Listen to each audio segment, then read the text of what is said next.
कब का शुरू किया हुआ है? अभी किया?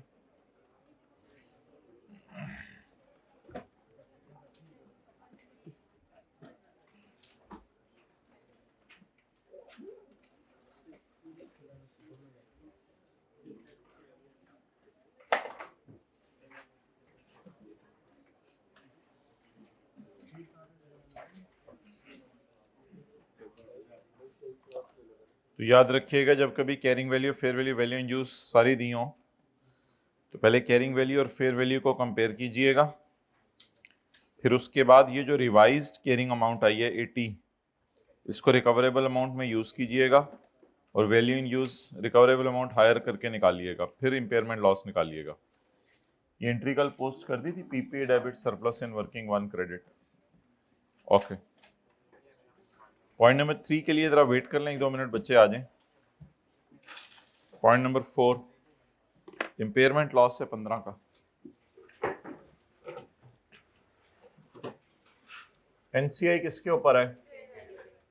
तो एनसीआई की फेयर वैल्यू फिर निकलवाएं।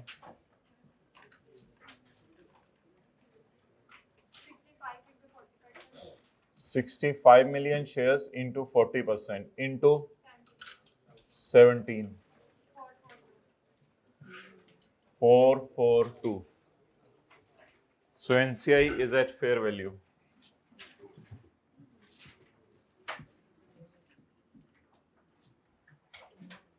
आप बता दें गुडविल कितनी है? ये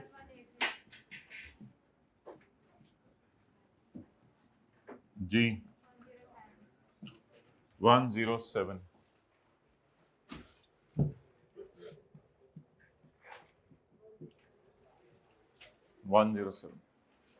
इंपेयरमेंट लॉस कितना है गुडविल का?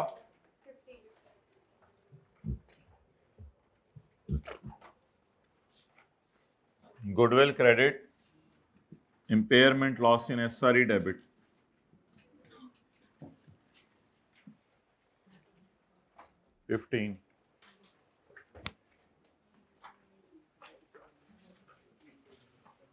On Yekam July 2021, P acquired 6 million shares representing 30% shareholding in Octagon. On that date, उस दिन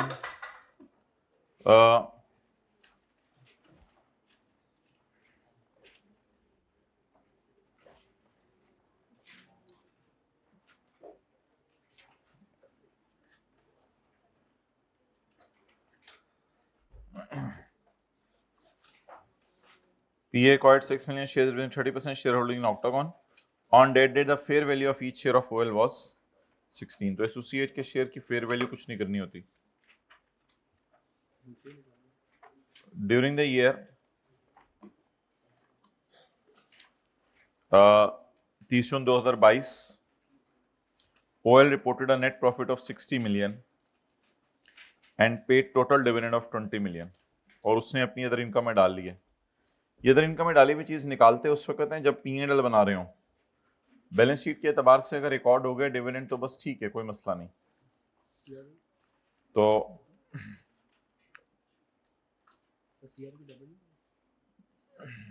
नहीं, बैलेंस शीट के एतबार से अगर डिविडेंड रिकॉर्ड हो गए हुए हैं तो कुछ नहीं करना।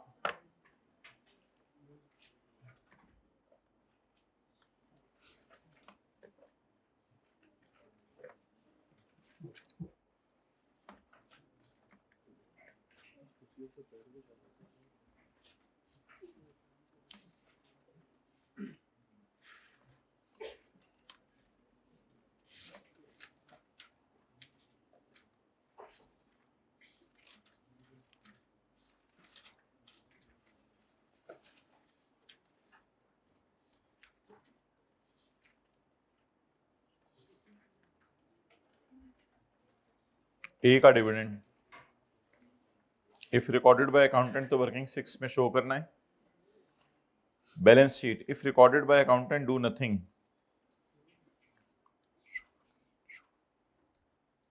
शो विल तो नहीं होना चाहिए था। However show it in working 7 new format if record. अगर रिकॉर्ड कर लिया अकाउंटेंट ने तो डू नथिंग। तो अगर रिकॉर्ड हो गया हुआ डिविडेंड तो बैलेंस शीट के एंगल से हमने कुछ भी नहीं करना। ये सफा है hand written page, balance sheet के एंगल से। If recorded by accountant do nothing. अब ये भाई कह रहे हैं कि सीआरई के अंदर जो है वो कम कर दें। अब वो बात लंबी हो जाएगी, अभी फिर सीआरई के अंदर कम करने की जरूरत नहीं है। असल में जो अनाउंस उसने किया है वो पीआरई में गया है, पीआरई में गया है।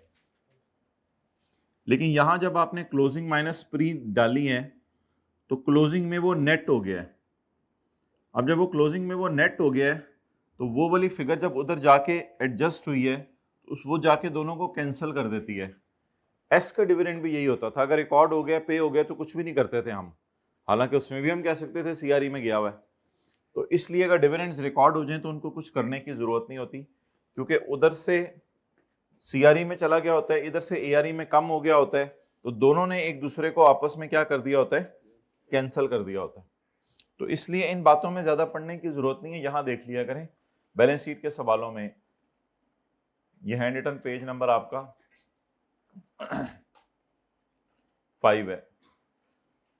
तो इसमें a dividend if recorded by accountant do nothing. अगर अकाउंटेंट ने रिकॉर्ड किया हुआ तो कुछ ना करें।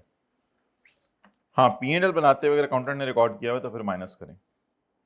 लेकिन वर्किंग 7 में शो करना तो इंडिपेंडेंट डिस्कशन है ना, इसका तो उससे कोई ताल्लुक नहीं। वर्किंग 7 में तो शो मजबूरी में करते हैं अगर नया फॉर्मेट यूज करें।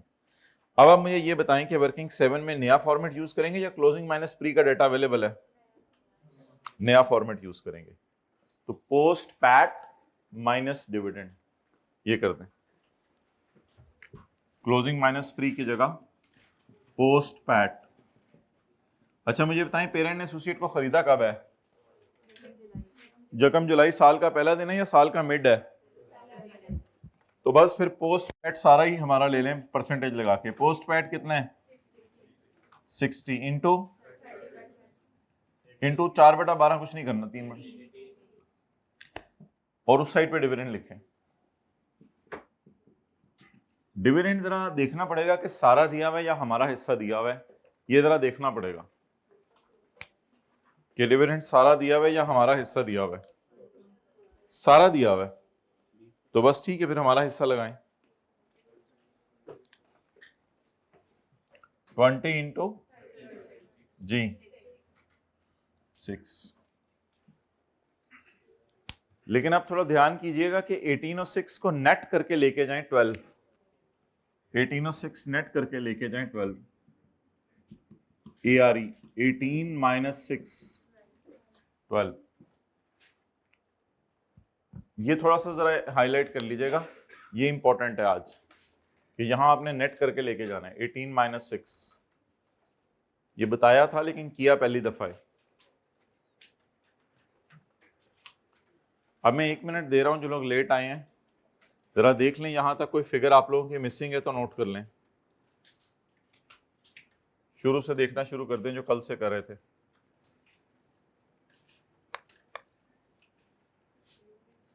ये मत देखें वो फिगर आई कहां से, वो घर जाके देख लीजिएगा। आसान आसान सी एडजस्टमेंट चल रही थी, बस एक एडजस्टमेंट अभी रोकी हुई है, वो करेंगे।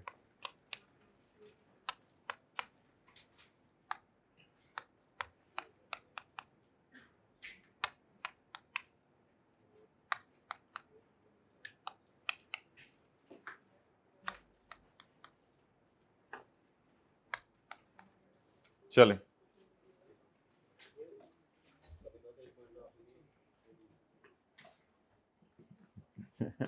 प्यार से बताया करना।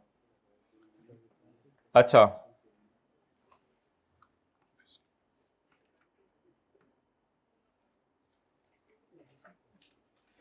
During year OL's made sales of 50 million to HL। OL कौन है?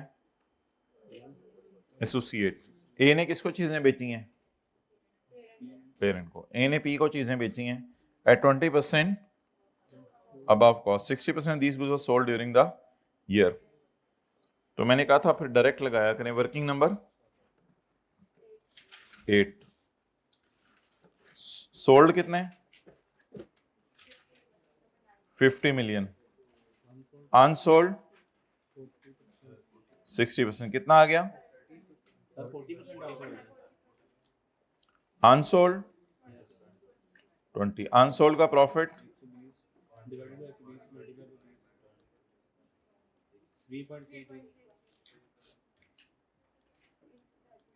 Into 30%।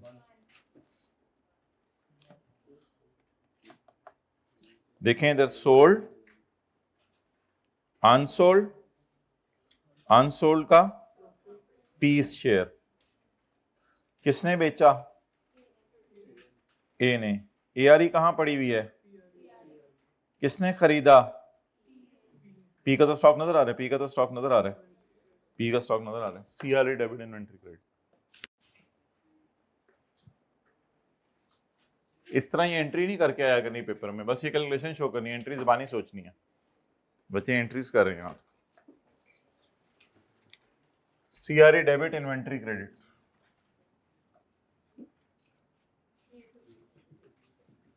A to P stock profit reversal कितना? CRE debit stock credit.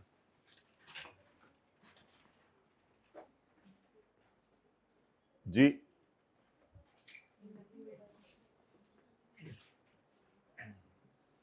चलें आगे।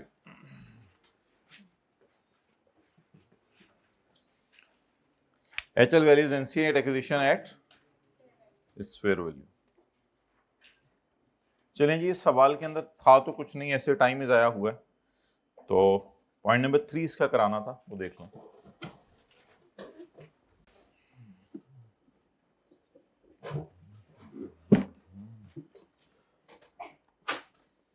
टेस्ट कौन सा बनेगा अब हमारा?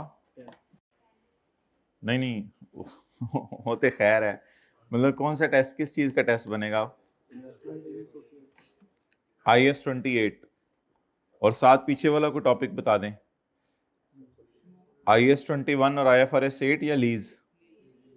लीज ठीक है, लगता है ईद के ऊपर कोई लीज हुई है इस वजह से जो है ना। चले ठीक है, एक लीज में से सवाल आ जाएगा, मैन्युफैक्चरर डीलर लेसर का सवाल डाल देंगे। और बताएं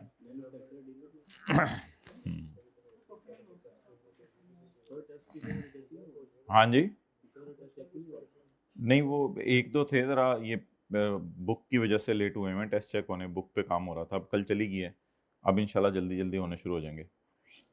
अच्छा वो किधर है, कौन सा चैप्टर चल रहा है, क्या है किधर? IAS 28 ये ओके।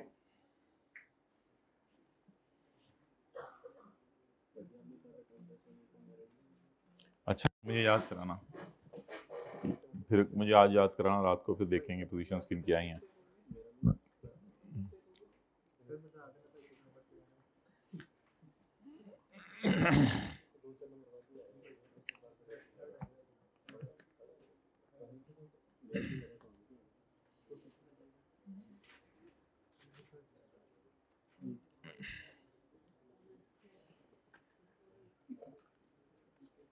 अगर पेरेंट ने सब्सिडरी को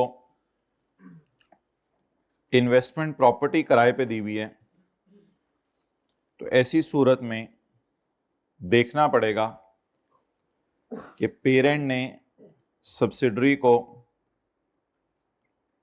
बिल्डिंग दी हुई है किराए के ऊपर। तो पेरेंट अपनी किताबों में या तो यूज करा होगा कॉस्ट मॉडल या यूज करा होगा फेयर वैल्यू मॉडल। कंसोलिडेशन के एंगल से सेपरेट फाइनेंशियल स्टेटमेंट के एंगल से ये इन्वेस्टमेंट प्रॉपर्टी है, लेकिन कंसोलिडेशन के एंगल से ये इन्वेस्टमेंट प्रॉपर्टी नहीं है, ये पीपी है, क्योंकि किसी को किराए पे दी नहीं हुई, ये तो आपस में ही किराए पे दी हुई है ना। तो ये बार बार बोलें, अगर पेरेंट सब्सिडरी को लैंड और बिल्डिंग किराए पे दे दे तो पेरेंट के लिए सेपरेट फाइनेंशियल स्टेटमेंट्स में ये इन्वेस्टमेंट प्रॉपर्टी है।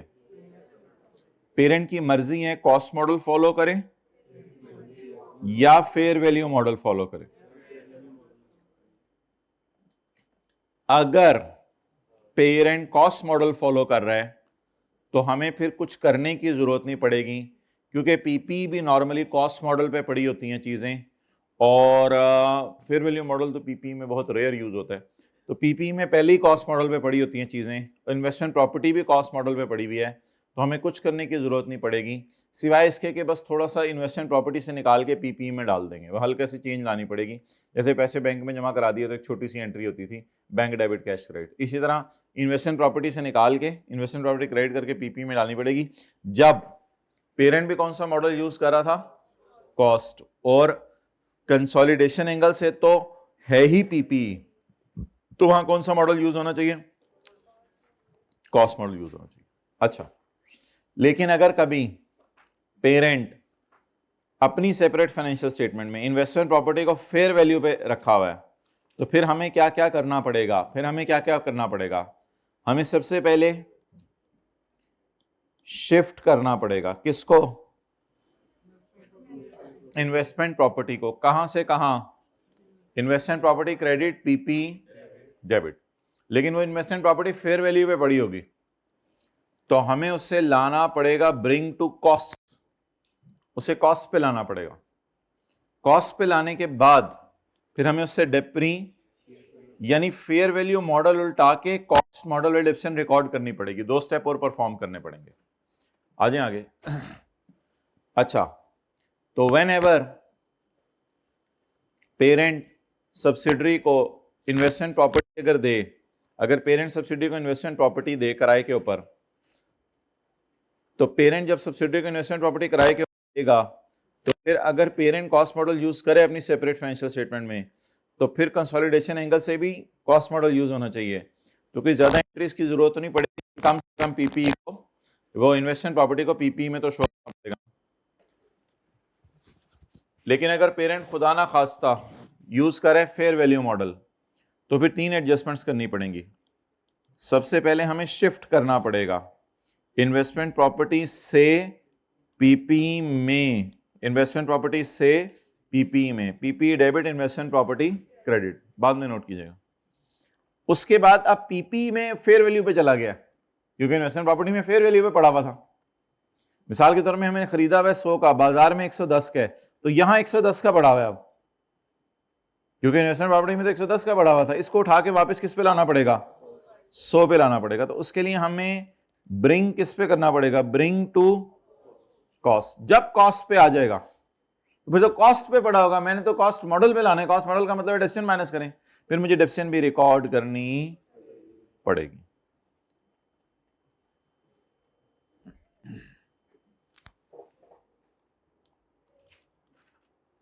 शिफ्ट करेंगे, उसके बाद कॉस्ट पे लेके आएंगे, एंट्रीज बहुत आसान है, और उसके बाद कॉस्ट मॉडल वाली डेप्रिसिएशन चार्ज करेंगे। साल के पहले दिन, पता नहीं पहला दिन है मिड है, साल के मिड में, अच्छा पेरेंट की किताबों में ना इन्वेस्टमेंट प्रॉपर्टी नजर आ रही है 650, ये जरा ध्यान में रखिएगा, 650। साल के मिड में पेरेंट ने एक इन्वेस्टमेंट प्रॉपर्टी परचेज की है जिसकी लाइफ है 30 इयर्स फॉर 600 मिलियन। पेरेंट ने 600 मिलियन की परचेज की है। अच्छा, ये पेरेंट की किताबों में इन्वेस्टमेंट प्रॉपर्टी ही रहती, अगर ये इन्वेस्टमेंट प्रॉपर्टी ही रहती अगर किसी और को किराए पे दे देता, फिर तो कोई मसला ही नहीं था। साल के शुरू में पेरेंट ने इन्वेस्टमेंट प्रॉपर्टी बाय की है with a useful life of 30 years for 600 million and rented it out to EL on the same date for 4 million per month till 31 December 22, और पूरा साल वो अगले साल के एंड तक बल्कि वो किराए पे रही, 4 million per month. The property was carried in HL books at fair value. HL books की किताबों में वो फेयर वैल्यू पे पड़ी है। 30/22 की फेयर वैल्यू 650 और 30/22 की fair value 650। Rent for the month was unpaid at 30 June 2022। ये तो देख लेंगे बाद में। चलें जी, मुझे ये बताएं हमारी किताबों में कितने पे पड़ी हुई है, 650 पे। कोई मुझे बता सकता है फेयर वैल्यू गेन कितना आया, 50, क्योंकि मैंने खरीदी कितने की है। आपको पता है कि फेयर वैल्यू मॉडल में IAS 40 में डेप्रिसिएशन चार्ज नहीं होती, डायरेक्ट पी एंड एल में गेन लॉस जाता है। तो मुझे बताएं हमारे साल के एंड का कैरी डाउन कितना है? हमारे साल के एंड का कैरी डाउन 650, और सवाल में लिखा हुआ इन्वेस्टमेंट प्रॉपर्टी किस पे कैरी हो रही है? फेयर वैल्यू पे। दोबारा पढ़ें, HL purchase and investment property for 600 and rented out to EL on the same date at 4 million per month. The property was carried in our books at fair value of 650, but what was cost? अभी सबर कर जाए, अभी बताएं किताबों में balance sheet में कितने पे पड़ी हुई है? 650 पे। तो ये एंट्री, मेरा मशवरा है फेयर वैल्यू से ही कर दीजिएगा, ये एंट्री फेयर वैल्यू से ही कर दीजिएगा। फेयर वैल्यू से एंट्री कीजिएगा, इन्वेस्टमेंट प्रॉपर्टी को क्रेडिट करके पीपी को डेबिट। कितने से?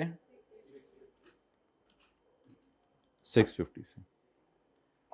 अब एक मसला हो गया, मसला ये हो गया कि हमारी जो प्रॉपर्टी है वो चली गई है फेयर वैल्यू पे पीपी के अंदर, हालांकि पीपी में फेयर वैल्यू पे नहीं जानी चाहिए। पीपी में नॉर्मली कौन सा मॉडल यूज होता है? Cost model. अच्छा, आप लोग ब्रिंग टू कॉस्ट वाली एंट्री पहले भी कर सकते हैं, पहले कॉस्ट पे लें फिर शिफ्ट कर दें, लेकिन खैर है, जाने दें। अब इसको शिफ्ट करें, कर दिया, आगे चलें, ब्रिंग टू कॉस्ट। अब 650 को उठा के किस पे लाना है? अब आप मुझे बताएं फेयर वैल्यू गेन या लॉस से ये एंट्री करेंगे? ये फेयर वैल्यू से एंट्री नहीं करेंगे। What was the cost? What is the fair value? What was the gain which is already recorded in separate books? Please reverse it, because we do not like a fair value model, because it is not IS 40, it is IS 16. So please reverse the fair value gain. Bring to cost. Fair value gain से ही entry करनी है जी। Fair value gain reverse करें, gain reverse करें, P and L debit, P credit. कितने से? ये entry gain loss की figure से किया करेंगे। इससे क्या होगा? इससे देखिए हुआ क्या, 650 माइनस 50, जवाब दें 650 माइनस 50। सो प्रॉपर्टी पीपी किस पे आ गया? कॉस्ट पे। अब क्या करना है? अब पीपी पीपी पे आ गया, IS 16 लगाएं, फिर IS 16। तो ये IS 40 को हमने रिवर्स किया है, अब हम IS 16 लगाने लगे हैं, डेप्रिसिएशन चार्ज करने लगे हैं। ये एंट्री किससे होगी? डेप्रिसिएशन की अमाउंट से, डेप्रिसिएशन की अमाउंट से। ये डेप्रिसिएशन चार्ज करवाएं, डेप्रिसिएशन और PP credit. 600 divide by 30 into 10। चलें जी, कोई सवाल है तो पूछ लें, यहां तक नोट कर लें।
ओके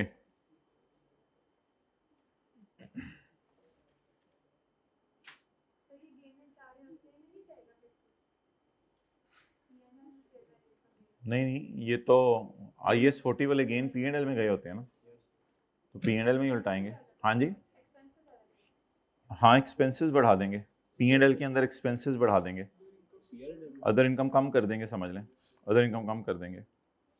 अच्छा जी, इसको अदर इनकम कम कर दें, अदर इनकम कम कर दें, क्योंकि fair value gain other income में गया हुआ ना। ओके अब बैलेंस शीट के एंगल से ये एडजस्टमेंट्स कैसे होंगी?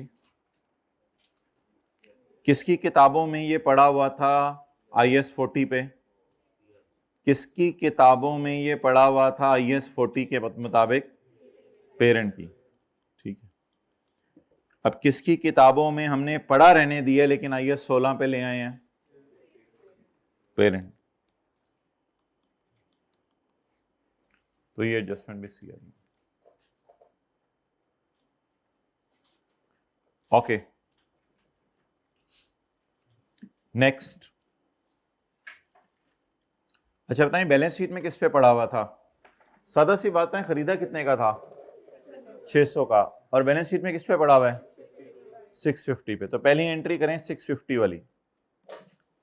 अगला सवाल, लेकिन पीपी इस एंट्री की वजह से किस पे चला गया? पीपी इस एंट्री की वजह से किस पे चला गया? फेयर वैल्यू पे। हालांकि पीपी किस पे पड़ा होना चाहिए? कॉस्ट पे। फेयर वैल्यू क्या है? और कॉस्ट 600। तो 650 को गिरा के किस पे ले आए? 600 पे। तो इससे स्टॉक, इस पे ये एसेट किस पे आ जाएगा? कॉस्ट पे। देखें 650 से पीपी रिकॉर्ड हुए, 50 से माइनस हुए। कुछ लोग ये एंट्री आप पहले भी कर सकते हैं, ये बाद में भी कर सकते हैं, लेकिन इसमें फिर अगर ये एंट्री पहले करेंगे तो फिर ओआई डेबिट करके इन्वेस्टमेंट प्रॉपर्टी क्रेडिट होगी। मतलब फिर तो इन्वेस्टमेंट प्रॉपर्टी है ना किताबों में, ओआई डेबिट करेंगे इन्वेस्टमेंट प्रॉपर्टी क्रेडिट। चलें छोड़ें, इसी तरतीब से चलें। पहले शिफ्ट कर दें, फिर उसके बाद फेयर वैल्यू गेन लॉस उल्टा दें, और उसके बाद डिडक्शन चार्ज करें। चलें आगे।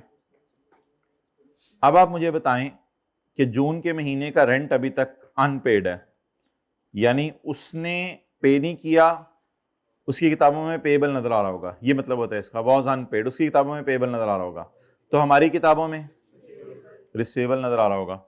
तो ये तो मशहूर ज़माना कंसोलिडेशन की कैंसलेशन की एडजस्टमेंट है।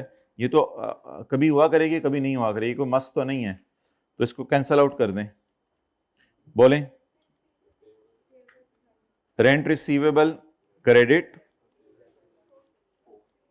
Rent receivable credit, rent payable debit. कितने से? 4 से।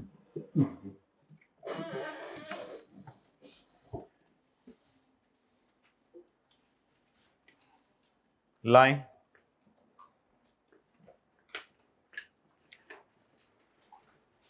इन्वेस्टमेंट प्रॉपर्टी किताबों से खत्म करें, माइनस 650 और पीपी में डालें प्लस 650।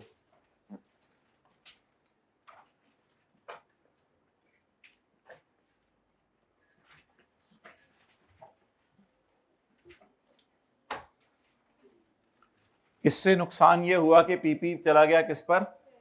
650 पे। तो पीपी में से 50 माइनस कर दें, और जो फेयर वैल्यू गेन IS 40 के मुताबिक रिकॉर्ड किया हुआ है उसे रिवर्स कर दें।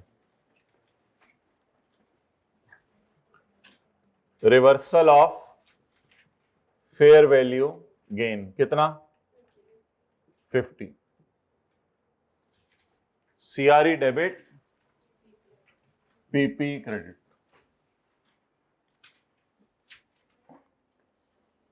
Reversal of fair value gain.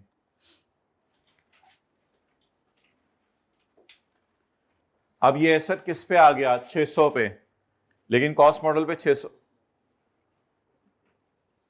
ये एंट्री बनी है ना, CRE डेबिट और पीपी। एंट्रीज तो पोस्ट करना, अब तो ऐसे ना देखें, अब तो ऐसे देखना नहीं बनता, एंट्रीज पोस्ट हो रही हैं। और अगली एंट्री डेप्सिशन की, डेप्सिशन डेबिट, पीपी क्रेडिट। डेप्सिशन रिकॉर्ड करें जी, वर्किंग का नंबर दे दीजिएगा ना, वर्किंग 9 है जो भी है। डेप्सिशन डेबिट और कितने से? 10 से। आप बताएं ये एसेट 640 पे क्यों आ रहा है? 650 माइनस 50, 600 इसकी कॉस्ट है, 600 माइनस 10 रुपए, 590 पे बल्कि आ जाएगा ना। 590 पे क्यों आ रहा है? बस बुक वैल्यू पे आ रहा है। नेक्स्ट। और मेरे ख्याल से वैसे 600 जिसकी कॉस्ट है, 30 साल लाइफ है, तो 10-10 रुपए हर साल डेप्सिट होगा। तो पहले साल के एंड पे बल्कि 6/12 भी किया हुआ ना हमने। आगे चलें, आखिरी एंट्री पोस्ट कर दें। Rent payable debit, rent receivable credit. जी बोलें। रेंट पेएबल डेबिट माइनस और rent receivable -4 other current assets में से। बस अब टोटल्स घर में कर लीजिएगा खुद ही।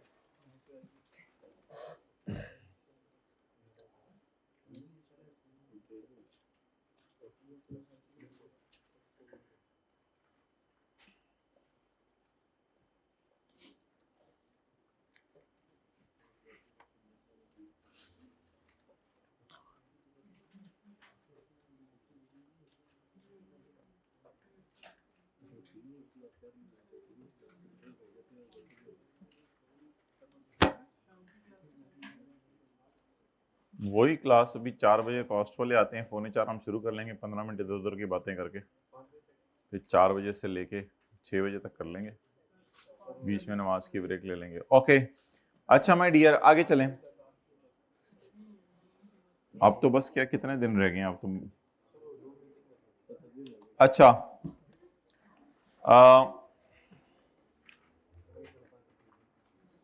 Consolidated statement of comprehensive income.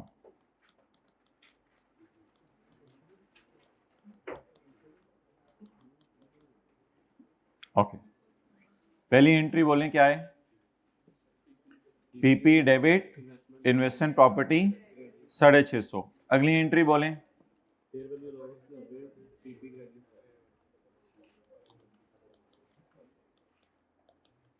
Other income debit कितने से? और पीपी क्रेडिट। ये फेयर वैल्यू गेन उल्टा दिया हमने, क्योंकि पेरेंट ने fair value gain other income में डाला होगा। उसके बाद अब डेप्रिसिएशन रिकॉर्ड करने की जरूरत है ना। तो एसेट का नाम क्या है? बिल्डिंग। ऑफिस बिल्डिंग है, फैक्ट्री बिल्डिंग है, क्या लिखा हुआ है?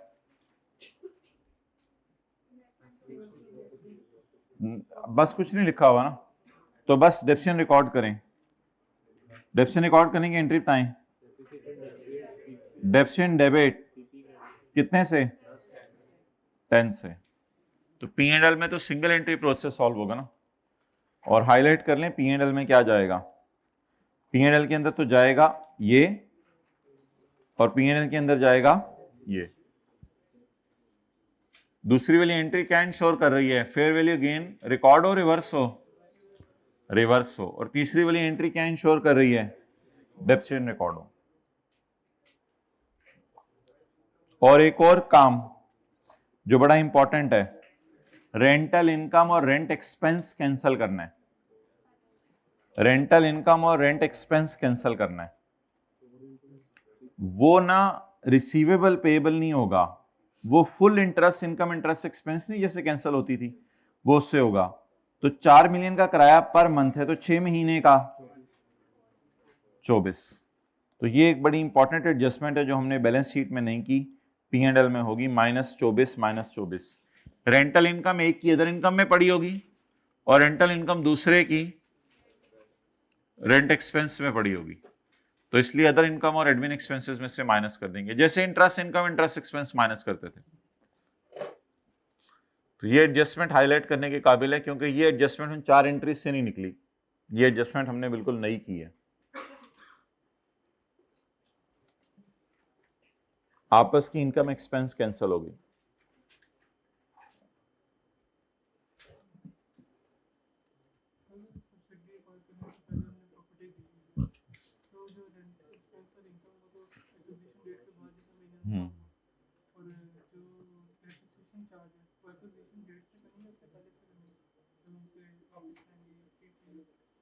वो शुरू से ही कर देंगे खैर। अच्छा अब इसकी प्रैक्टिस करनी है तो एक और सवाल लिख देता हूं, वरना फिर आगे चलते हैं। कर लें प्रैक्टिस, चलें जी, लिखें फिर प्रैक्टिस कर लें इसकी।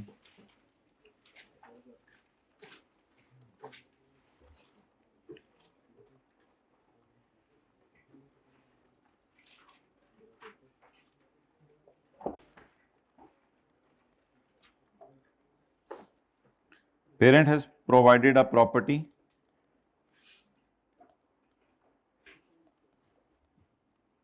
on rent to subsidiary on यकम में 2025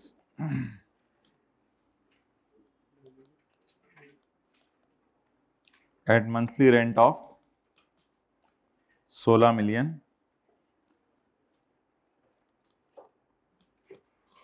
payable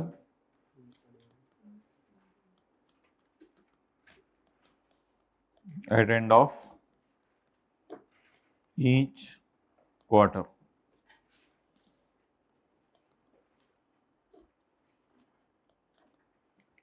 Cost of purchase was rupees 700 million. However, cost of purchase was 700 million and it was kept in balance sheet of P on 31 December 25 at fair value of. तो यहां से क्या पता चला model कौन सा यूज हो रहा है?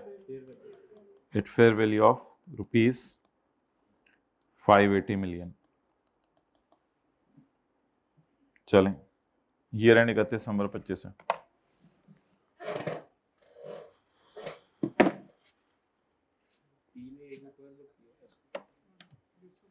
बस जब मर्जी एक्वायर किया हुआ, हमें क्या। हाँ हाँ,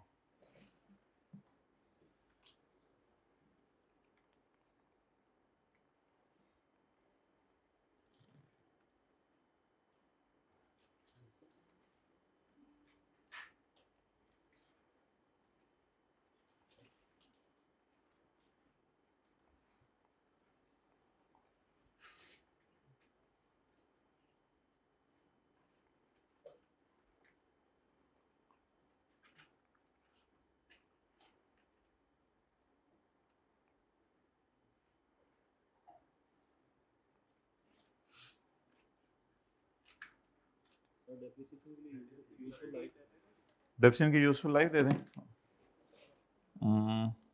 लाइफ ले लें 10 साल।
किसने कर ली एंट्रीज?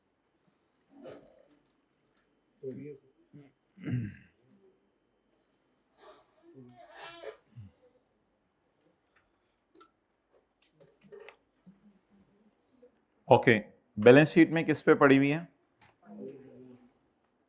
वैसे मुझे ये बताएं कि इन्वेस्टमेंट प्रॉपर्टी का अकाउंटेंट ने कैसे बनाया होगा? अकाउंटेंट ने कैरी डाउन 580, कैश 700 और लॉस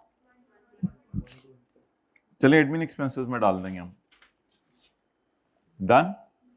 ये तो अकाउंटेंट वाला अकाउंट है ना, ये तो समझ लें क्वेश्चन का पार्ट है। तो ये अकाउंटेंट वाला अकाउंट हमने बना के जरा ट्राई कर लिया। बहरहाल इसको छोड़ें, शिफ्ट करें, शिफ्ट करें investment property credit PP debit. किताबों में कितने की पड़ी हुई है? 580 की। ये एंट्री किससे होगी? फेयर वैल्यू से। उसके बाद ब्रिंग टू कॉस्ट, कॉस्ट पे लाएं। 580 को किस पे लाना है? अगर 580 को 700 पे लाना है तो पीपी को क्या करना पड़ेगा? डेबिट करना पड़ेगा। फेयर वैल्यू लॉस बताएं कितना है? 120। अब 580 वाली चीज को वापस किस पे लाना है? यहां से देख लें, 500 वाली चीज को वापस किस पे लाना है? 700 पे। तो क्या करूं? पीपी डेबिट कितने से? 120 से। और क्रेडिट एडमिन एक्सपेंस में गया होगा लॉस या कहीं भी गया होगा लॉस? जी बोलें। ये एंट्री कितने लोगों ने सही की थी? जरा हाथ खड़ा करें। बाकियों ने क्या किया था इधर? हाँ नहीं, वो तरतीब ना चलाओ ना, जो हम तरतीब चल रहे हैं उससे कर लो, उसका भी सही है।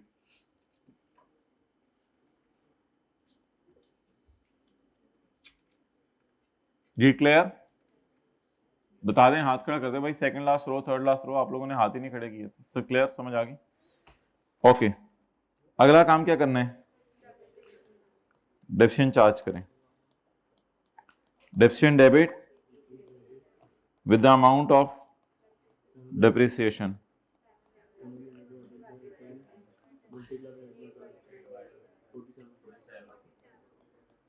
फोर्टी 7। अच्छा जी, किराया 16 million per month, payable at the end of each quarter. मई जून जुलाई का पे हो गया होगा?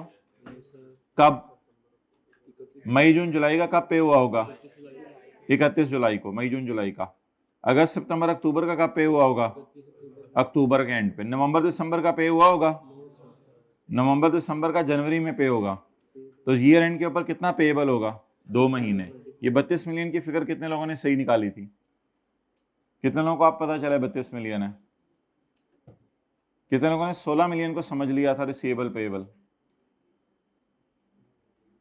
तसल्ली से बताएं ना, जल्दी बताएं। मई जून जुलाई का किराया कब पे हुआ होगा?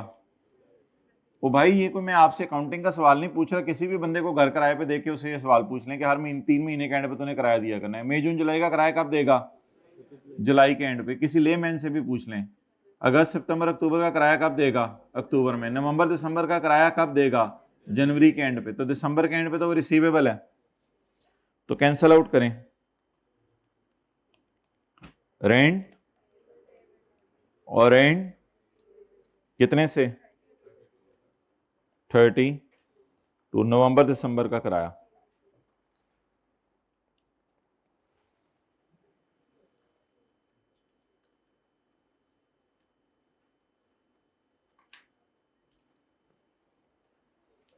डेप्सिएंट को सीआरई में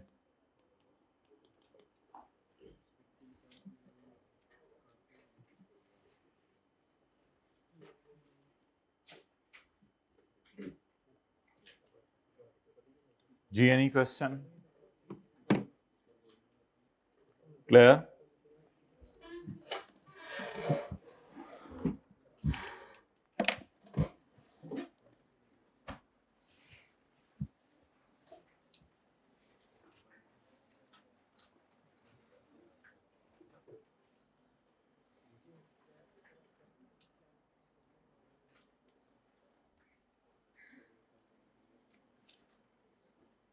और रिवीजन करनी है बस? ठीक है,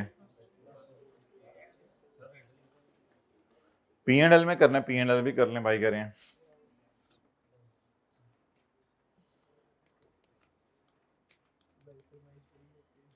जी लॉस उल्टाना है ना, लॉस उल्टाना है -120।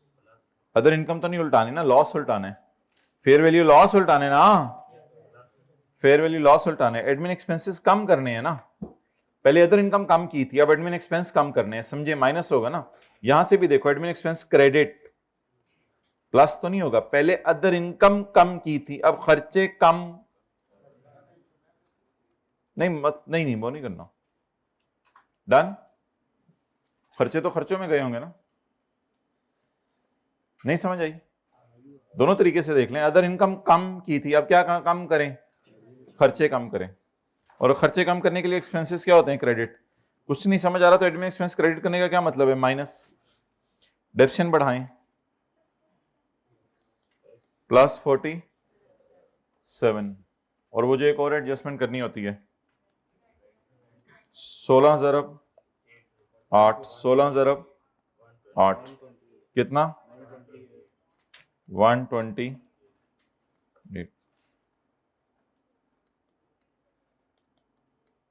एस प्रॉफिट वगैरह में हिट नहीं करती हैं चीजें, क्योंकि ये सीआरई टाइप चीजें हैं, एसआरई टाइप नहीं है।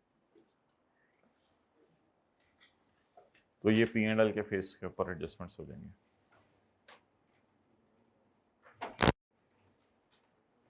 पिछले सवाल में फेयर वैल्यू गेन उल्टाया था, इस सवाल में fair value loss उल्टाया।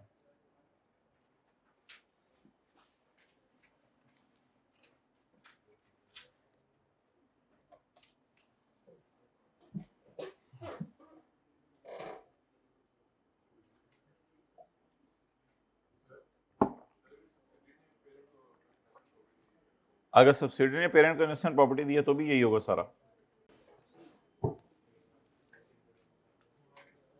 Okay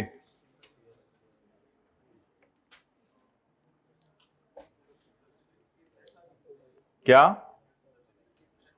subsidy case में सारी चीजें फिर एसआरई में जाएंगी।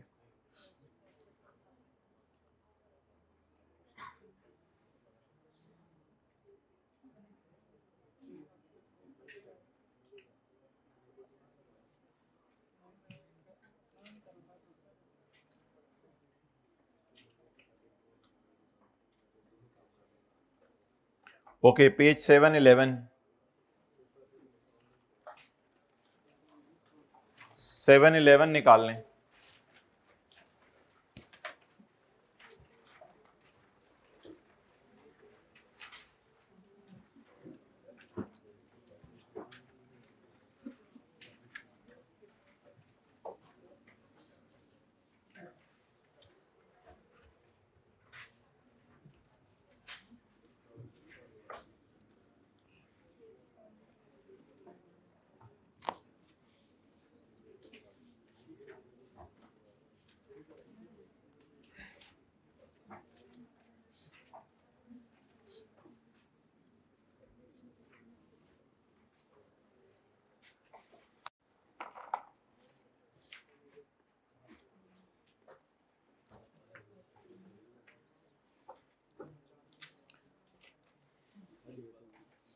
The draft statement of financial position as at 31 December 2016 of three companies are as follows.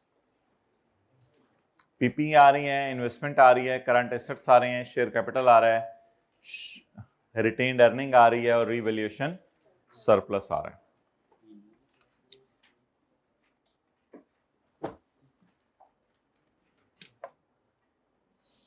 Okay हम सिर्फ इन 6 फिगर्स को देख लेते हैं, इन्होंने कहां पे जाना है, सवाल नहीं हम पूरा कर रहे।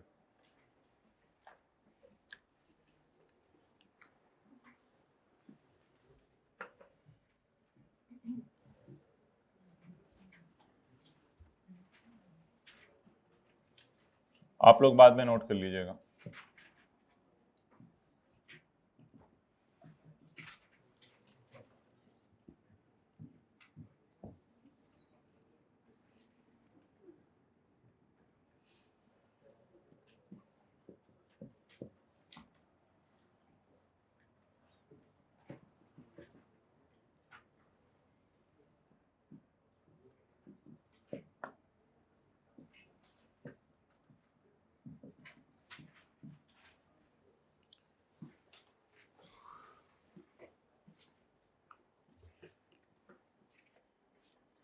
जी लिखें वर्किंग नंबर 3 में तो वर्किंग 3 पॉइंट, वर्किंग 2 तो वर्किंग 2 पॉइंट, वर्किंग 7 तो वर्किंग 7। ये क्लोजिंग है ना सारी, क्लोजिंग में लिख लें। रिटेन्ड अर्निंग के नीचे क्या नजर आ रहा है? रिवैल्यूएशन सरप्लस, बैलेंस शीट का आइटम है ना। एक क्लास हमने की थी उसमें कंसोलिडेटेड कैपिटल रिजर्व्स आ रहे थे नीचे, तो रिटेन्ड अर्निंग का नाम हमने रखा था गोश्त, कैपिटल रिजर्व का नाम हमने रखा था चर्बी, फैट्स, तो इसका नाम हम रिवैल्यूएशन सरप्लस का नाम हम कलेजी रख लेते हैं फिर। तो ये सब्सिडरी के अंदर और एसोसिएट के अंदर गोश्त है, और ये सब्सिडरी और एसोसिएट के अंदर कलेजी है। क्लोजिंग्स हैं, क्लोजिंग।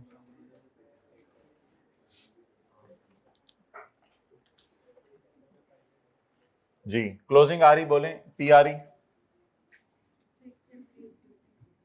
650। देखें भाई इधर सारे 650। आगे बोलें एस की 180। आगे बोलें ए की 100।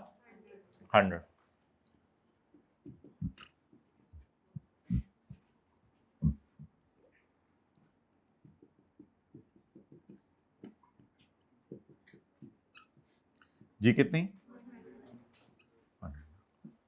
ये क्लोजिंग्स आप तीनों नोट करें। सिर्फ इतना सही सवाल करना है जिसमें ये आ रही और आ रहा है सारा हो, बस बाकी छोड़ें।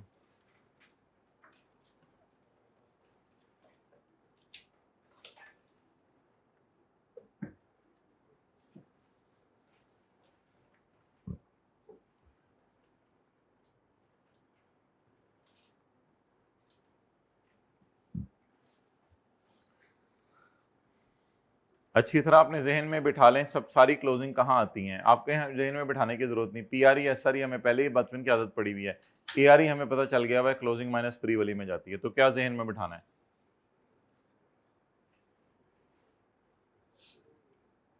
अब आप हजरात आज देखें कि ऑलरेडी तीनों लोग अपनी किताबों में कौन सा मॉडल फॉलो कर रहे हैं?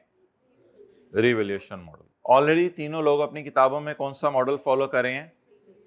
रिवैल्यूएशन।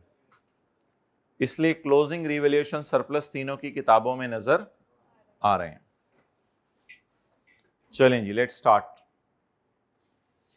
पेरेंट का रिवैल्यूएशन सरप्लस, पेरेंट का रिवैल्यूएशन सरप्लस जहां आप लेके गए थे पेरेंट के कैपिटल रिजर्व्स, वहां लेके चले जाएं। पेरेंट का रिवैल्यूएशन सरप्लस वर्किंग नंबर 3.1,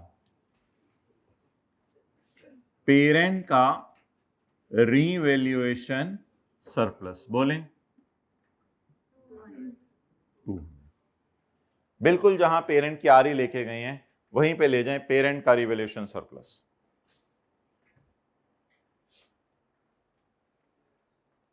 लेकिन यहां पर आप हेडिंग दें कंसोलिडेटेड रिवैल्यूएशन सरप्लस। यहां पे ये हेडिंग ना दें पेरेंट का रिवैल्यूएशन सरप्लस। चलें जी, अब किसका रिवैल्यूएशन सरप्लस नजर आ रहा है आपको? कितना? 50। Working number 2.1। जी बोले माय डियर, वर्किंग नंबर 2.1 एस का रिवैल्यूएशन सरप्लस। एस की आ रही थी, ऐसे एस का रिवैल्यूएशन सरप्लस। जी बोलें क्लोजिंग 50।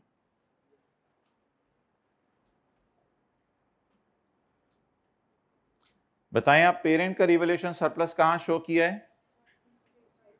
पेरेंट का रिवैल्यूएशन सरप्लस कहां शो किया है? जहां पेरेंट की आरी शो की है उसी के नीचे पेरेंट का रिवैल्यूएशन सरप्लस एक नए अकाउंट में शो कर दिया है। क्लियर? याद रहेगा? ओके। सब्सिडरी का रिवैल्यूएशन सरप्लस कहां शो किया है? जहां पे सब्सिडरी की आरई शो की है, वहां पे सब्सिडरी का रिवैल्यूएशन सरप्लस शो कर। ये किसका रिवैल्यूएशन सरप्लस है? एसोसिएट का। कितना? 80। Post revaluation surplus, closing minus pre, जी 80। जी यहां पर एक तस्वीर खींच लें और इसको घर में जरा अच्छी तरह देख लीजिएगा ताकि इन तीनों फिगर्स में आपकी गलती ना हो। ये जी क्लोजिंग्स अब 6 नजर आ रहे हैं, पहले कितने नजर आते थे? 3। आज कितने क्लोजिंग नजर आ रहे हैं? 6। बस ठीक है, कोई मुझे भेज दे, मैं ग्रुप में भेज दूंगा। ओके अच्छा,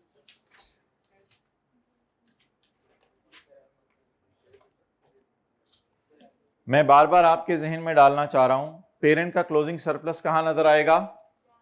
कंसोलिडेटेड रिवैल्यूएशन सरप्लस में। सब्सिडरी का कहां नजर आएगा?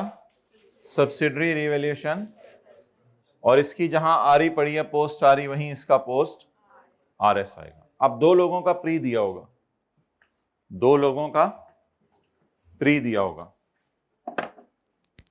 जी। ये जो दो लोगों का प्री दिया हुआ है ये बताएं कितना है?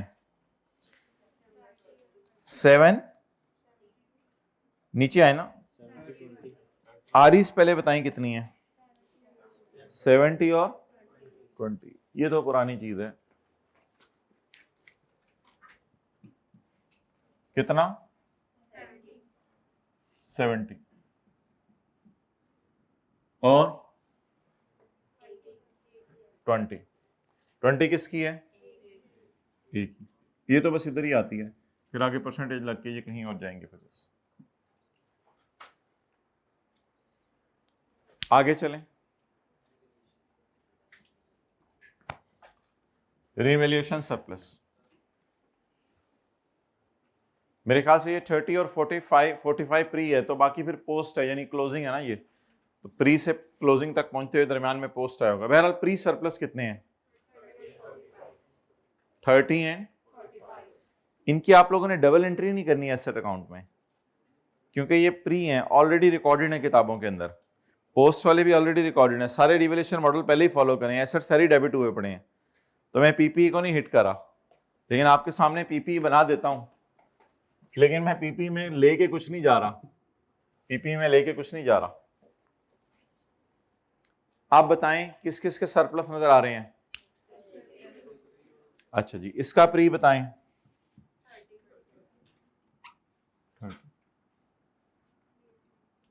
रिवैल्यूएशन, ये क्या चक्कर है, एसेट में क्यों नहीं गया? Asset debit surplus rate already recorded है।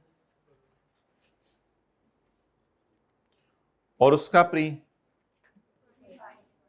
बोले 45।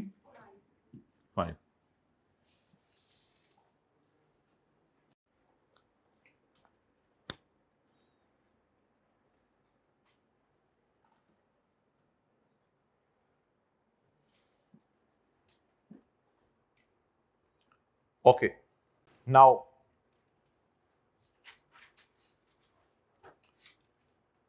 मुझे बताएं कि पेरेंट का आज तक का सरप्लस कितना है? पेरेंट का आज तक का सरप्लस 200। इसमें तो प्री पोस्ट का चक्कर नहीं होता ना। सब्सिडरी का आज तक का सरप्लस 30 प्री, बाकी किसको दे दें? नए ओनर्स को। बाकी किसको दे दें? नए ओनर्स को। इसका क्लोजिंग माइनस प्री, बाकी किसको दे दें? नए ओनर्स को। क्लोज करवाना सिखाया हुआ है। कंसोलिडेटेड कैपिटल रिजर्व 2 दिन क्लोज करवाया था, 2 दिन क्लास वर्क में दिया था, 2 दिन होमवर्क में दिया था।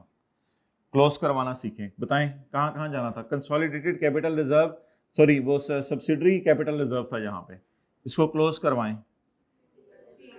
सीआरई में तो नहीं जाएगा, सीआरई में तो नहीं जाएगा, इसको थोड़ा सा ले जाएंगे सीआरएस में और एनसीए में। क्लोज करना सीखें, किसी को भूला हुआ तो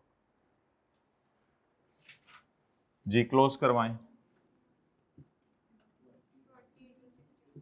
20 इंटू जी 12, 20 इंटू 40%, 8। ले जाएं इसको जहां जहां लेके जाना है। बताएं। एस आर एस कितना 12 और एनसीआई को कितना दे दें?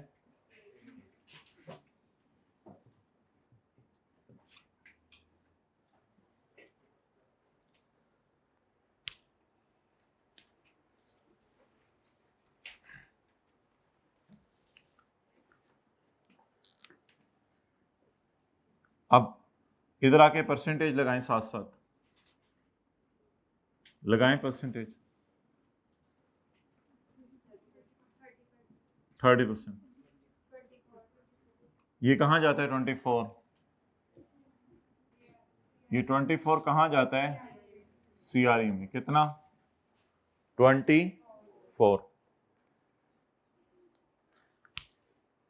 दो सवालों में मजबूरी में मैं ये भी सीआरई में ले गया था, हालांकि ये सीआरई में नहीं जाना चाहिए। ये किसका सरप्लस है? एसोसिएट का। कितना 10.5। ये कहां जाना चाहिए 10.5? ए का रीवैल्यूएशन सरप्लस कितना, और कंसोलिडेटेड बैलेंस शीट में फिर नजर आने लग जाएगा कंसोलिडेटेड रीवैल्यूएशन सरप्लस।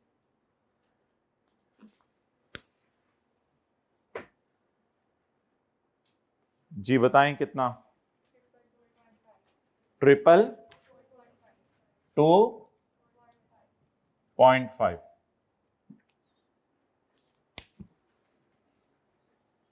ये बैलेंस शीट में नजर आने लग जाएगा 2.5।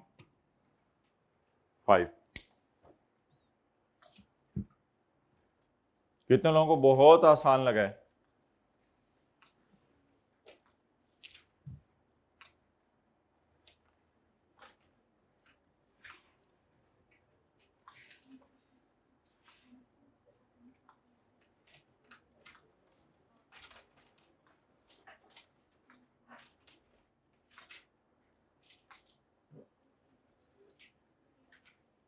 एसी के भाई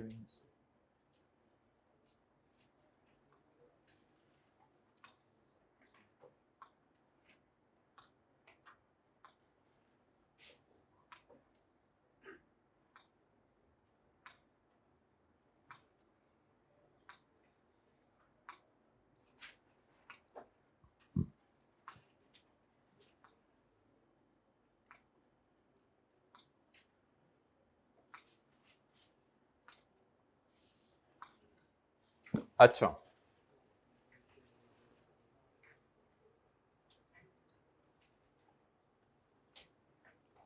अब बस याद रखें बैलेंस शीट में जो सरप्लस नजर आ रहे होंगे वो आप लोगों ने यहां शो किया करने, यहां से शुरू किया करना है। एस की ए की कोई टेंशन नहीं, वो नहीं भूलता। बैलेंस शीट में जो सरप्लस नजर आ रहे होंगे वो आपने यहां शो किया करने हैं। ये किसका सरप्लस है? एस का एज ऑन। और ये किसका सरप्लस है? टी का एज ऑन।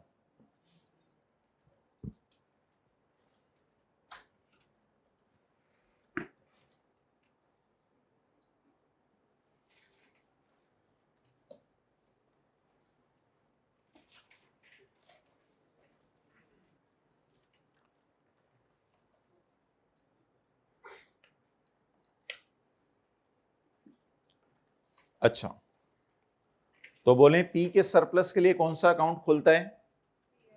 Consolidated revaluation. और एस के सरप्लस के लिए कौन सा अकाउंट खुलता है? Subsidiary revaluation surplus.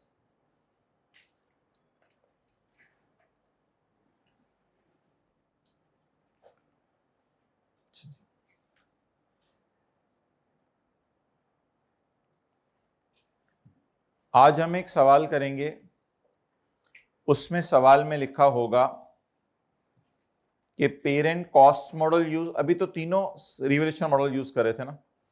अच्छा एक बार याद रखिएगा, एसोसिएट जो मर्जी मॉडल यूज करते रहे, हमें कोई फर्क नहीं पड़ता। हमने देखना होता है पेरेंट और सब्सिडरी यूनिफॉर्म हो। ये एक नई बात आपको बताई है, लेकिन लिखवाएंगे 1-2 दिनों बाद। एसोसिएट जो मर्जी मॉडल यूज करते रहे, हमें कोई फर्क नहीं पड़ता, पेरेंट और सब्सिडरी का यूनिफॉर्म होना चाहिए।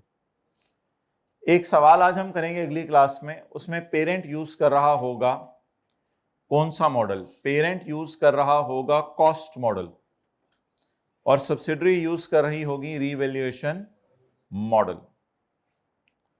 तो हम वर्किंग 3.1 को बोले, वर्किंग 3.1 को नहीं खोलेंगे, वर्किंग 3.1 को नहीं खोलेंगे। क्यों नहीं खोलेंगे वर्किंग 3.1 को?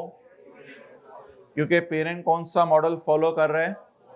Cost model. तो जबरदस्ती पेरेंट को रिवैल्यूएशन मॉडल पे लाने की जरूरत नहीं है। और सब्सिडरी कौन सा मॉडल फॉलो कर रही होगी? जब सब्सिडरी रिवैल्यूएशन मॉडल फॉलो कर रही होगी तो यहां क्लोजिंग आ रहा होगा, यहां क्लोजिंग आ रहा होगा। डन?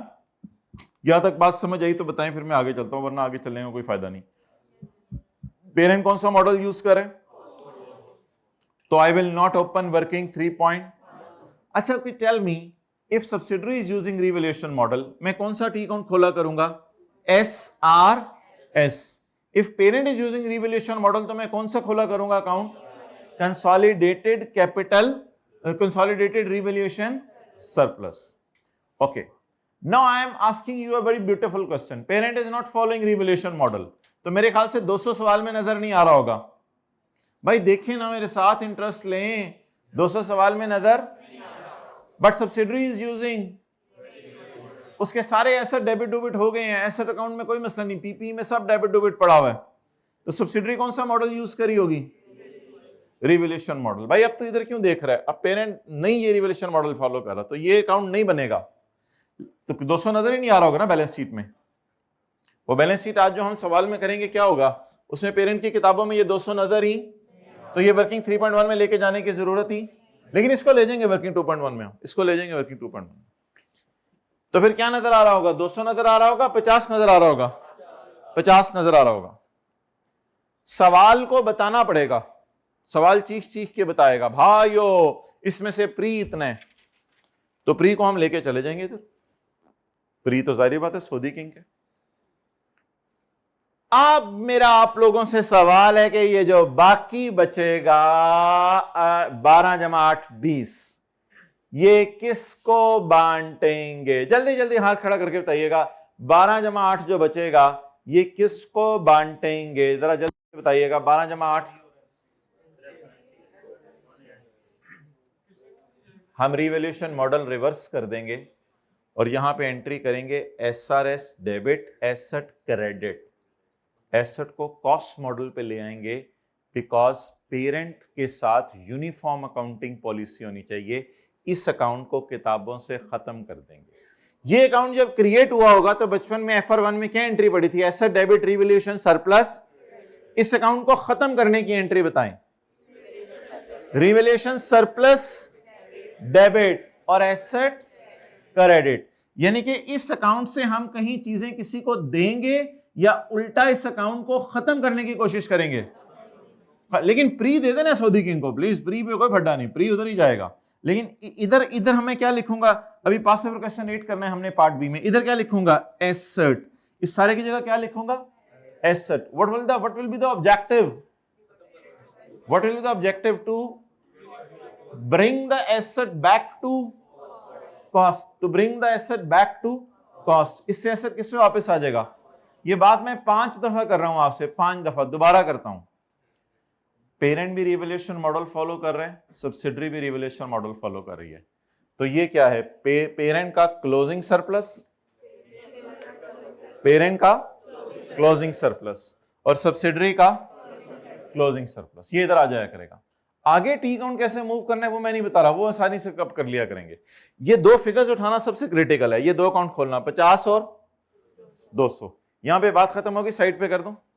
पेरेंट का सरप्लस बताएं 200, सब्सिडरी का। आगे सवाल आप ये वाला रिवाइज कर लीजिएगा, आगे यही बात हो।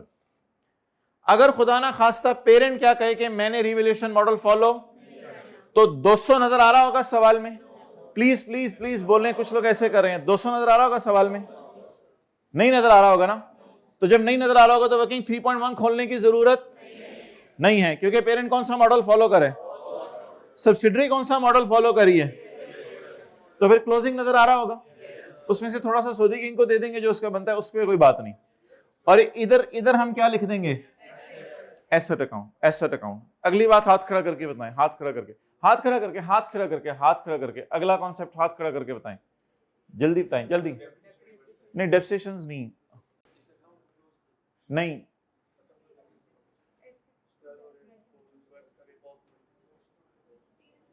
वो तो हम इधर कर लेंगे ना, इसे एसेट अकाउंट में खत्म कर देंगे। बोला अभी तो किधर किसी ने बोल दिया था, कौन बोला था, क्या बोला था? दूसरा ऐसा सवाल आ सकता है ना कि ये फॉलो कर रहा हो, नहीं कॉस्ट लो, फिर दीवाने हैं ना पागलों की तरह, जो ये कौन सा फॉलो कर रहा हो, रीवैल्यू, तो 200 नजर आ रहा होगा सवाल में, लेकिन सब्सिडरी रिवैल्यूएशन मॉडल फॉलो, फिर भी हम एसआरएस खोलेंगे, चाहे सब्सिडरी रिवैल्यूएशन मॉडल फॉलो ना कर रही हो, फिर हम जरूर एसआरएस खोलेंगे, क्योंकि हमने काम करना है, फिर हमने काम करना है, हमने तो नहीं, हमने पता है क्यों करना है, हमने काम एसआरएस इसलिए खोलना पड़ेगा हमें, क्योंकि यूनिफॉर्म अकाउंटिंग पॉलिसी है, पेरेंट किस मॉडल पे है, और सब्सिडरी क्लोजिंग जीरो लिखेंगे, हम क्लोजिंग जीरो लिखेंगे, लेकिन एंट्रियां कर मार देंगे, एंट्रियां करेंगे इंशाल्लाह, इसमें एंट्रियां करके इसको सरप्लस देंगे, वो भी सवाल आएगा तो देखेंगे। उसमें सबसे पहले हम एक्विजिशन डेट पे सरप्लस रिकॉर्ड करेंगे, सबसे पहले हम क्या करेंगे, एक्विजिशन डेट पे सरप्लस रिकॉर्ड करने की एंट्री बताएं, एक्विजिशन डेट पे सरप्लस रिकॉर्ड करेंगे, PP debit surplus in working 1 credit, और फिर जो बाद वाला सरप्लस है थोड़ा सा और भी आया होगा, उसकी एंट्री करेंगे। रिवर्स नहीं करना आप कुछ, आप पेरेंट डाटा हुआ रिवैल्यूएशन मॉडल पे खड़ा हुआ है,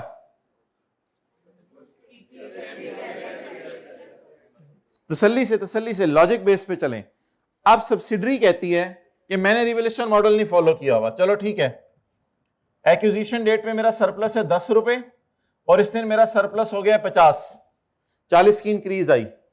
अब ये 10 रुपए की हम एंट्री करेंगे asset debit surplus in working 1, क्योंकि ये ओल्ड ओनर्स के, और जो 40 रुपए की इंक्रीज आई होगी उसकी एंट्री करेंगे एसेट डेबिट, रिवैल्यूएशन नहीं की भी उसने, रिकॉर्ड करेंगे एसेट डेबिट रिवैल्यूएशन सरप्लस, इधर लाके क्रेडिट करेंगे एसआरएस में। क्यों रिकॉर्ड क्यों करेंगे, थोड़ी देर पहले मैं उल्टा रहा था सरप्लस, रिकॉर्ड क्यों करेंगे, इधर लाकर रिकॉर्ड क्यों करेंगे, क्योंकि वो नए ओनर्स को देना है। वो किन को देने, मेरे ख्याल से मैंने बात खत्म कर दी है। तीन किस्म के सवाल बताएं जो पेपर में आया करेंगे, तसल्ली से। ये लेक्चर हम अपलोड भी करेंगे, ये वाला आधा घंटा आप लोगों ने घर जाके तसल्ली से अटेंड करना है दोबारा, ताकि ये मसला हमेशा के लिए खत्म हो जाए। अब सिंपली आइडियल सवाल क्या होगा, आइडियल सवाल, इसका सरप्लस कितना 50, इसका सरप्लस कितना, इन सवालों में ऑटोमेटिकली हम कितने अकाउंट खोल लिया करेंगे, 2, ना चाहते हुए 2 अकाउंट खुल जाया करेंगे। इस सवाल में आगे क्या करना है वो मैं नहीं बता रहा, क्योंकि वही तो सारा कराया है, वो आप घर जाकर रिवाइज कर लीजिएगा। फर्स्ट ऑप्शन बताएं क्या, both are using revaluation model. ये सवाल इसलिए आसान होगा कि हम ना चाहते हुए भी 2 अकाउंट खुद ही खोल लेंगे। एक अकाउंट का नाम हम क्या रखेंगे, कंसोलिडेटेड रिवैल्यूएशन, यहां पी का सरप्लस क्लोजिंग फेंक देंगे और यहां एस का। बाकी 250 के साथ आगे क्या करना है वो मैं नहीं बता रहा, जरा रिवाइज कर लीजिएगा घर में। चलें इस बात को अब साइड पे रख दें। दूसरी बात क्या की थी, पेरेंट क्या यूज कर रहे हैं, कॉस्ट मॉडल, तो फिर वो अकाउंट तो खुलेगा ही नहीं वर्किंग 3.1, और खोलने की जरूरत भी नहीं, क्योंकि चलती पेरेंट की है, चलती पेरेंट की है, तो बस वो अकाउंट खुलेगा ही नहीं। 200 नजर ही नहीं आ रहा होगा ना सवाल में, तो 200 नजर नहीं आ रहा, वो अकाउंट खुलेगा नहीं। वो अकाउंट खुलेगा नहीं तो कौन सा अकाउंट बच जाएगा, एसआरएस। जब एसआरएस बच जाएगा तो इस 50 में से ये प्योर सरप्लस आ रहा होगा, प्योर करेक्ट आइडियल आज तक का सारा सरप्लस, बिल्कुल सब्सिडी सब सही कर रही है। इसमें से थोड़ा सा सऊदी किंग को दे देंगे, वो उसका बनता है, वो यहां से यहां देंगे, इस तरह देंगे, वो एसेट अकाउंट से नहीं रूट होगा, इसी सवाल की तरह थोड़ा सा सऊदी किंग को दे देंगे। जो बाकी बच जाएगा, जो बाकी बच जाएगा वो बचना हो नहीं चाहिए ना, वो बचना नहीं चाहिए, वरना ये टी अकाउंट कहीं जाएंगे फिर बैलेंस शीट में नजर आने लग जाएंगे। वो बचना नहीं चाहिए। बचना क्यों नहीं चाहिए? क्योंकि पेरेंट जिद पे अड़ा हुआ है कि कौन सा मॉडल, तो यूनिफॉर्म अकाउंटिंग पॉलिसी चाहती है ये भी किस पे आ जाए। अब होगा क्या, इधर जो बचा बचाया होगा वो पोस्ट सरप्लस होगा, वो एसेट अकाउंट में रिकॉर्ड हो चुका है, तो यहां नजर आ रहा है ना। उसको क्या करेंगे, आज की क्लास में पास पेपर क्वेश्चन 8 आएगा, इसकी जगह क्या लिख देंगे, एसेट। इससे रिवैल्यूएशन मॉडल रिवर्स हो जाएगा किसकी किताबों में, एस की किताबों में, तो फिर रिवैल्यूएशन से किताबें पाक हो जाएंगी। तो यहां अजीब सी चीज आया करेगी, क्या, एसेट। अगली चीज क्या की थी, किसी को याद हो? अगर पेरेंट क्या कर रहे हैं, रिवैल्यूएशन मॉडल, और सब्सिडरी क्या कर रही है, जरा बताएं, एक 200 और 50 में से क्या नजर नहीं आ रहा होगा, 50 नजर नहीं आ रहा होगा, कोई मसला नहीं, आप 200 वाला अकाउंट भी खोलिएगा, जीरो लिख के ये वाला अकाउंट भी खोल दीजिएगा, 200 और जीरो लिख के ये दोनों अकाउंट खोल दीजिएगा। उसके बाद अगला काम क्या कीजिएगा, अब 2 दफा आपने रिवैल्यूएशन की एंट्रीज करनी है। कितनी दफा रिवैल्यूएशन की एंट्रीज करनी है, 2 दफा। पहली एंट्री क्या होगी रिवैल्यूएशन की, बोलें, asset debit surplus in working one credit, और उसके बाद पेरेंट अड़ा हुआ है to be are revaluation model पे, ये कहती है ये प्री वाला है, ये पोस्ट 40 है, तो सब्सिडरी ने कहा ये भी मैंने नहीं रिकॉर्ड किया हुआ, इस 40 की एंट्री कहां करेंगे, कोई बता दे, ये जो पोस्ट वाला होगा, इस 40 की एंट्री कहां, क्या किया आपने, हाँ इधर रिकॉर्ड करेंगे, रिवर्स नहीं करेंगे, अब रिकॉर्ड क्या, एसेट डेबिट सरप्लस इधर credit, asset debit SRS credit, बोले एसेट डेबिट एसआरएस क्रेडिट, और इन द एंड क्लोज कर देंगे, इनको बांटेंगे, बांटेंगे जरूर बांटेंगे, क्योंकि रिवैल्यूएशन मॉडल्स पे चीजें आ गई हैं, इसी तरह इनको बांट देंगे। और आखिरी बता दें क्या होगा, दोनों कॉस्ट मॉडल, दोनों, इसके हमने कोई 25-30 सवाल क्लास में कर लिए हैं। दोनों कॉस्ट मॉडल, जब दोनों कॉस्ट मॉडल फॉलो कर रहे होंगे तो हम ये दोनों अकाउंट खोलते ही नहीं थे। 25-30 सवाल इसके क्लास में किए हैं। दोनों कौन सा मॉडल यूज करें, कॉस्ट मॉडल, ना 200 नजर आ रहा होगा ना 50 नजर आ रहा होगा, ठीक है। तो फिर क्या करेंगे, ये दोनों अकाउंट ओपन ही, एक एंट्री जरूर कराइएगा, वो असल में जरूरी होती है, वो कराइएगा asset debit surplus in working one credit, वो जरा जरूरी होती है, वो रिवैल्यूएशन मॉडल की वजह से नहीं है, वो सौदे किंग की वजह से होता है, वो एंट्री इसमें जरूर करेंगे, asset debit surplus in working credit. ये तो मशहूर जमाना एडजस्टमेंट है बचपन की, इस तरह के 25-30 सवाल हमने किए हैं, जहां दोनों क्या फॉलो कर रहे हैं, कॉस्ट मॉडल। अब मुझे ये बता दें कि हमारे सवालों के अंदर जो है वो कितने किस्म की कैटेगरीज होगी, 4 किस्म की कैटेगरीज होगी, ठीक है। अब हम एक सफा खोलने लगे हैं, जिस सफे पे ये चारों कैटेगरीज दी हुई है और इसके अंदर होने वाली एंट्रीज दी हुई है। फॉर्मेट खुला हुआ है, आज इसी को खत्म कर लें। ये सबसे आसान तरीका था जो अभी हमने आपको कराया, बाकी लॉजिक बेस पे चलेंगे। वो सफा खोल के बताएं जिसमें ये हुई है एंट्रीज। पता नहीं अब इस चैप्टर में डला हुआ है या इसी चैप्टर में डला हुआ है। ये पेज नंबर 689,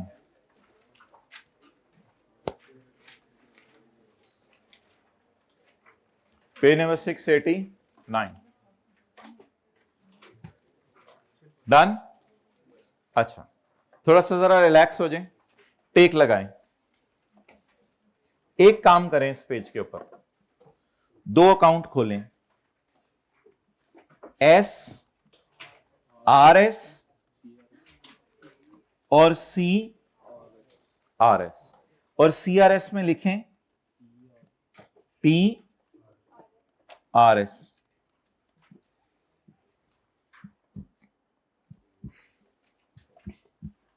ये जरा नंबर बताएं अकाउंट का, 2 पॉइंट,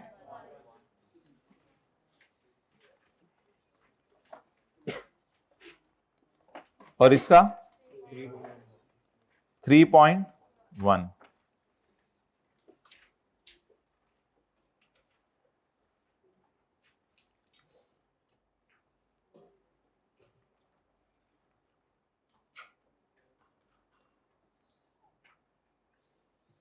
ओके,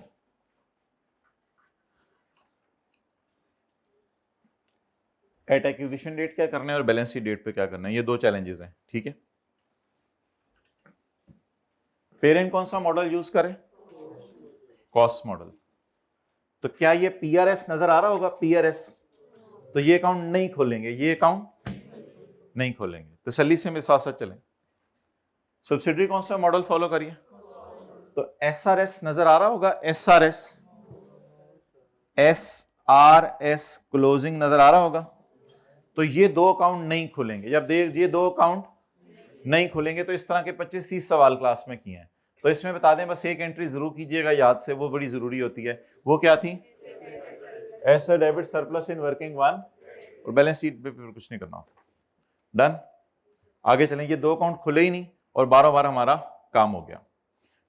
आगे चलें, पेरेंट क्या फॉलो कर रहे हैं और सब्सिडरी भी रिवैल्यूएशन मॉडल। ये भी कौन सा सवाल किए हमने, क्वेश्चन नंबर 12, पेज नंबर 7-11, ये क्वेश्चन हमने किया।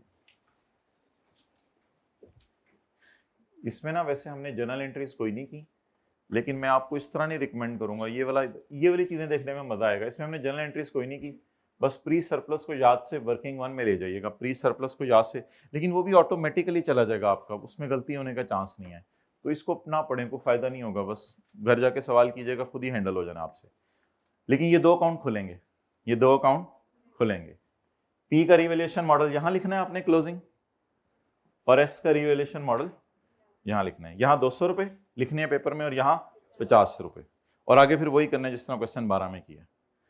अब असल में ये जो दो नए सिनेरियोज हैं ये देखें, पी कौन सा मॉडल फॉलो करे और एस, इसको रहने दें पहले, पी कौन सा मॉडल फॉलो करें।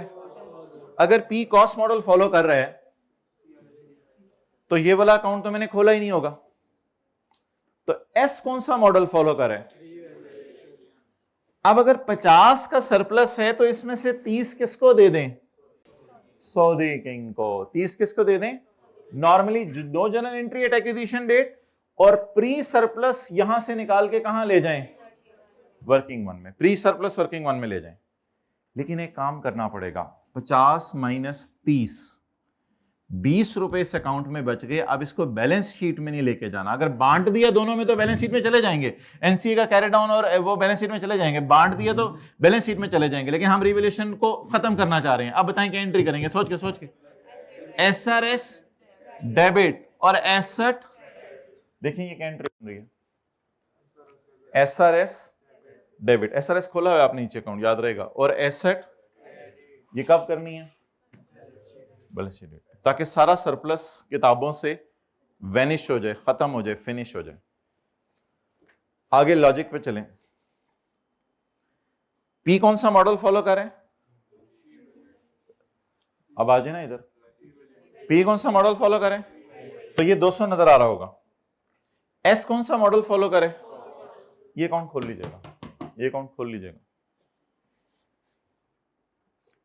ये भी ओपन कीजिएगा 3.1 और ये भी ओपन कर लीजिएगा 2.1। लेकिन इधर सिर्फ कौन सा ओपन करना है, ओपन 2.1, डोंट ओपन 3.1 की जरूरत ही नहीं, बस मॉडल, ये नई वैरायटी हमने डाली है। अच्छा जी, आप बोलें 3.1 ओपन करने का क्या मकसद है, पी रिवैल्यूएशन मॉडल फॉलो करें, और 2.1 ओपन करने का क्या मकसद है, इसको भी उठा के किस पे लाना है। लेकिन एक एंट्री से बारों बार कीजिएगा, वो बारों बार ले जाइएगा, वो बारों बार, वो कौन सी, asset debit surplus in working one, ये एंट्री बारों बार फेंक दीजिएगा, ये सऊदी किंग की, इसको छोड़िएगा, इसको इस अकाउंट में लाके फिर लेके जाना बहुत टाइम लग जाएगा, इस अकाउंट में लाएं फिर प्री में डालें फिर लेके, और वो टाइम लग जाता है। इसको पुराने तरीके से बारों बार सऊदी किंग को दे दीजिएगा। लेकिन उसके बाद अगर कोई सरप्लस आया, एक्विजिशन डेट से बैलेंस शीट के दरमियान अगर कोई सरप्लस आया, उसको जरा एंट्री बताएं क्या बनेगी। इसको रिवैल्यूएशन मॉडल पे लाना चाह रहे हैं, जल्दी बोलें, एसेट डेबिट एसआरएस कितने से, इन दोनों के दरमियान का जो डिफरेंस होगा, थोड़ा सा सरप्लस उसको चला गया, जो न्यू का सरप्लस होगा उसे क्या करेंगे, एसेट डेबिट एसआरएस। तो बिल्कुल परेशान ना हो, ये अब सवाल आना शुरू होंगे, जब आना शुरू होंगे तो हम खोला करेंगे, खोल के उनको देखा करेंगे। बाकी सारे सवाल इसके हमने किए हुए हैं, इसके हमने किए हुए हैं, इसके सवाल अब हम करना शुरू करेंगे। लेकिन मेरा सिर्फ एक सवाल ये है, आप लोग आज घर जाके एक दफा क्वेश्चन 12 जरा अच्छे तरीके से कर लीजिएगा, ताकि क्वेश्चन 12 का आपको फॉर्मेट अच्छे तरीके से याद हो जाए। डन? चलो बनाओ दूसरा पार्ट।